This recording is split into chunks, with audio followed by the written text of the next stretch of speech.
pro Leandro Novelli, nos ouvindo no rádio. Tem uma foto aqui dele ouvindo 107.1 Jovem Pan News Curitiba.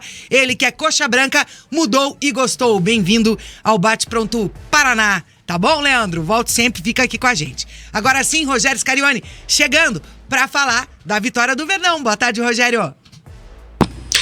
Boa tarde, TT, boa tarde aos meus amigos da bancada do Bate Pronto e uma ótima tarde a todos que nos ouvem na Jovem Pan News e também nos acompanham através do nosso canal no YouTube Jovem Pan Grupo RIC. TT, antes de falar sobre a partida do Coritiba ontem, quero dar uma informação aqui de última hora, porque o Coritiba, através das suas redes sociais, anunciou de forma oficial a contratação do atacante Leandro Damião, uma notícia que foi dada em primeira mão nas redes sociais do RIC Sport Clube, agora confirmada pelo Coritiba. Então o atacante Leandro Damião, de 34 anos, experiente, estava desde 2019 no futebol japonês, agora confirmado como novo reforço do Coxa. O Coxa que ontem conseguiu a sua primeira vitória como visitante na temporada 2024, algo que vinha incomodando bastante ao técnico Guto Ferreira. Nas entrevistas após as partidas, ele demonstrava ali um incômodo, né,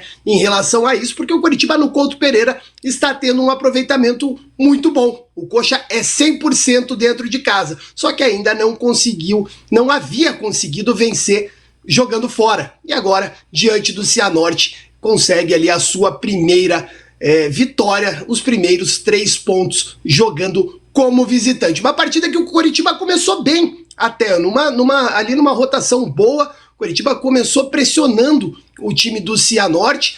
Logo no início da partida, o Robson conseguiu uma jogada ali que ele acabou se esforçando bastante para não deixar a bola sair. Ele cruzou a bola procurando o atacante Brandão, que fazia a sua estreia como titular do Coxa na noite de ontem, e o Brandão quase que acerta um golaço de bicicleta. Ia ser realmente um golaço do Coxa, mas a defesa do Cianorte acabou dando uma casquinha e atrapalhando o atacante coxa branca. A bola ainda sobrou para o atacante Rodrigo Gelado, que pegou de primeira e a bola explodiu na trave. Pouco tempo depois, o Coritiba chegou ao seu primeiro gol, mas foi anulado, e anulado de forma errada. A arbitragem errou numa bola que veio através de um chute do Fran Sérgio, acabou sobrando pro Brandão, ele pegou de primeira e fez um bonito gol. Só que não deu para entender muito a marcação ali do assistente, ele acabou errando e dando impedimento num gol legítimo do Coritiba. No lance seguinte, 1 minuto depois,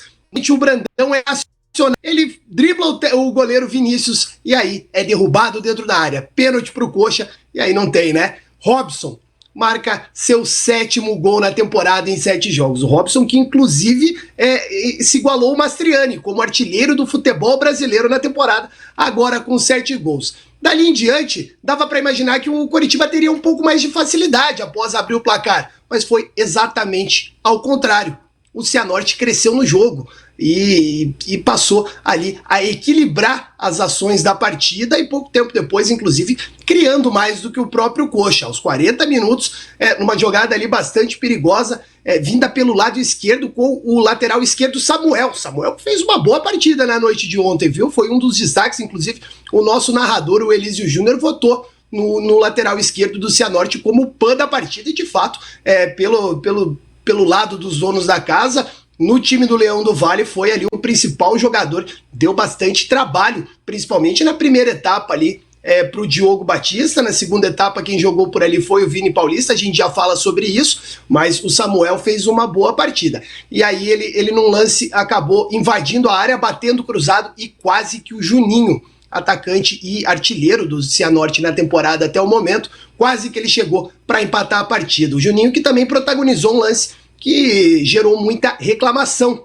por parte da comissão técnica e dos jogadores do Cianorte. Logo ali já nos acréscimos da partida, o Juninho ele acaba driblando o Bruno Melo, zagueiro do Coxa, e é derrubado dentro da área.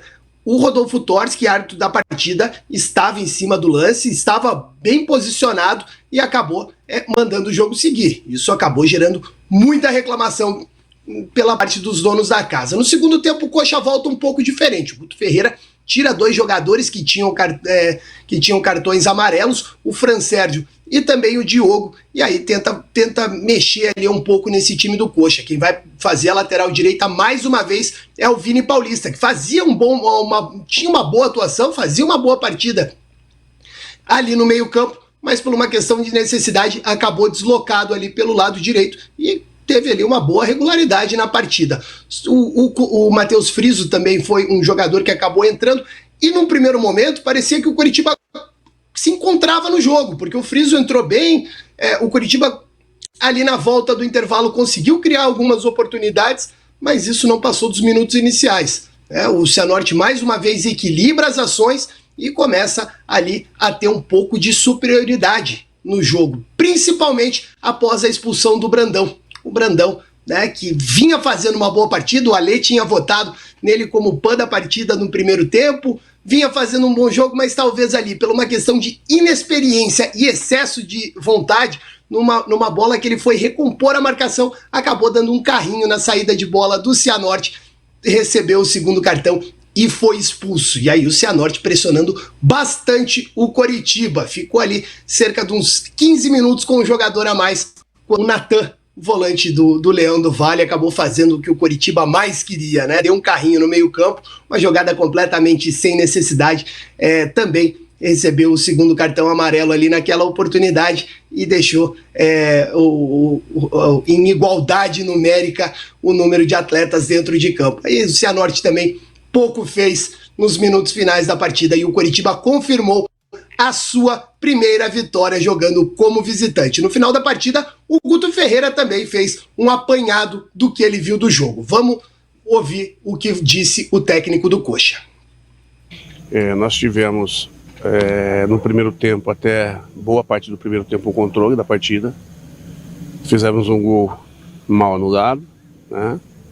Bandeira foi mal na jogada. Depois conseguimos o pênalti, fizemos 1-0.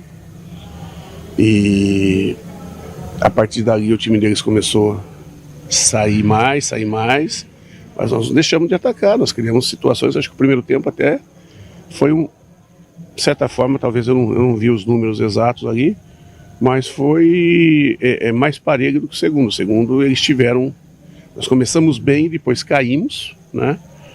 A gente não pode esquecer das trocas que nós tivemos que fazer, trocas por cartões, troca por desgaste, né? E às vezes jogadores que têm que estão bem entrosados e têm a facilidade de determinadas funções dentro da equipe, e o outro que faz uma função um pouco diferente e vai para o sacrifício. Então cai um pouco o padrão, né? E eu acho que isso nos atrapalhou bastante no segundo tempo. Mas a equipe, à medida que teve a expulsão, né, soube se superar dentro de campo mais uma vez. Eu acho que o grande fator aí foi o fator do espírito, que cada dia se fortalece mais dentro da equipe, mais e mais, e vencer hoje da maneira que foi é importantíssimo para que essa casca vá sendo criada, né, de uma equipe que não se entrega em momento algum quando está perdendo, e quando está ganhando, aí é difícil de ser batida.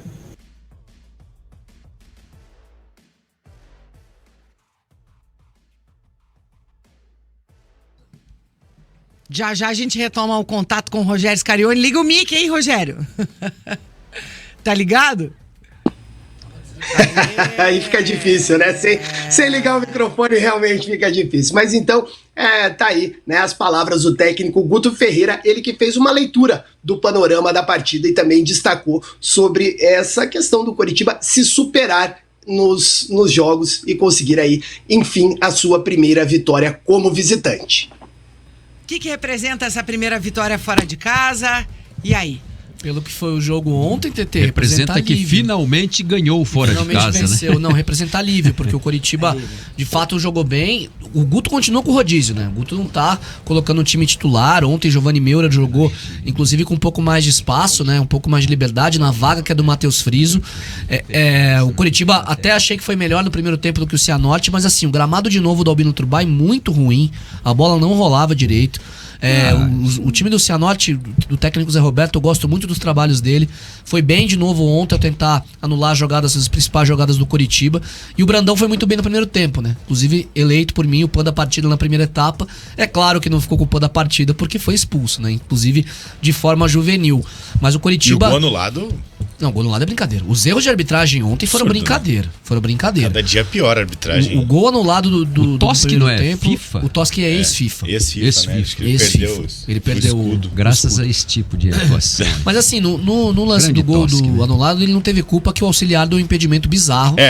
O Toski não teve. O Brandão tava a 1 metro atrás do zagueiro e ele deu impedimento. Não entendi até agora. No pênalti pro Cianorte no final do esses primeiro lances tempo... de impedimento sem VAR, assim, né? Às vezes o Bandeira acaba se equivocando mesmo. Né? Também não tem equívoco. O cara errou bizarramente, não pode anular aquele gol, Linhares. Desculpa. Não tem equívoco. Não, tudo bem. O cara tava 1 metro atrás do zagueiro. Pelo amor de Deus. O cara não pode errar. Ele tá lá pra acertar, né? Mas assim, errar... O VAR foi inventado para isso, para corrigir esse tipo de erro aí que aconteceu, né? Mas é um erro, faz parte. Isso aí na história do futebol, quantos desses foram marcados e não foram marcados? Foi o Rafael Trombeta que errou. Por isso a importância do VAR também. Fala, Rogério. Número 1. Então, e nesse erro do lance do gol mal anulado do Brandão, um erro duplo, né? Primeiro que a arbitragem, ela considerou um novo lance a partir de um desvio da defesa do Cianorte. E aí tá errado, aí foi uma interpretação errada da regra. Inclusive o Elísio, a bola desviou no jogador do Cianorte, o Elísio ontem comentou isso conosco. E aí, mesmo que valesse uma nova jogada a partir do desvio da defesa do Cianorte, o árbitro auxiliar, ele teria errado, porque mesmo assim o Brandão estava em posição legal. Então foram 2 erros. Aí é bizarro, né? Não, é de quem tá desligado no jogo.